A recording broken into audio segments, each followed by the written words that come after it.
The second widget is a metric part.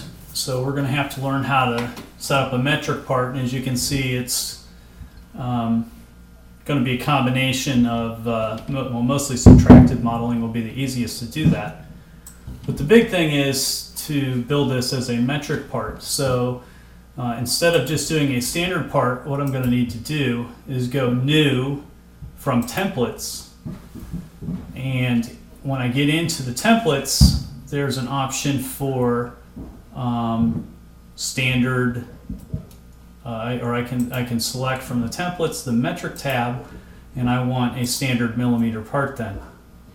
The other ones are DIN is a German standard, and I don't want sheet metal, so I want standard millimeters there. So I'll go ahead and create that. So now I'm in a metric part. I'm going to start my sketch, and let's start drawing a rectangle, and you're going to see it's in millimeters is the standard for that. So we're going to make this part 60 millimeters.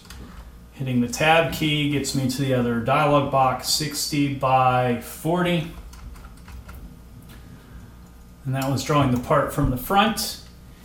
I'll go ahead and finish the sketch because that'll give us the full cube, and we'll extrude that a distance of 30 millimeters. Let's do a sketch on the front face then. And we'll just kind of estimate a rectangle.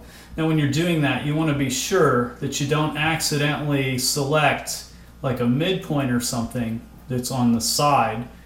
If you're eyeballing a sketch, you want to make sure you're going to manually put those constraints in without automatically constraining to some geometry that's already there.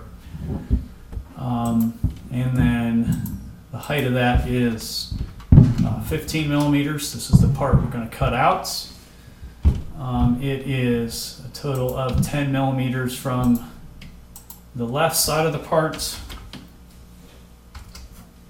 and 25 millimeters from the right side of the part. We'll finish the sketch, extrude, select the rectangle we just do. We're going to cut all the way through. And then the other part, kind of drives me nuts sometimes. We're going to just have to assume that this other part that we can see goes inside of it does cut all the way through from the right side face.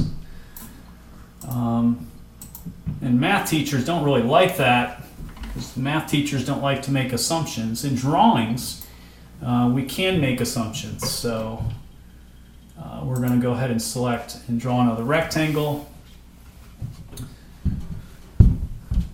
That is 10 millimeters. It's 15 millimeters in width, 10 millimeters in height. And then we have to put a few more dimensions in. It is 3 millimeters from the front side face. So I select the dimension tool. It's 3 millimeters from the front, and it is 5 millimeters from the bottom.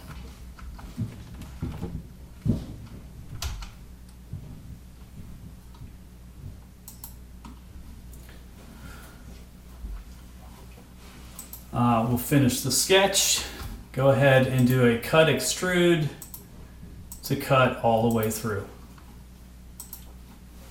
We say OK, and of course, save your part. And this is widget 2.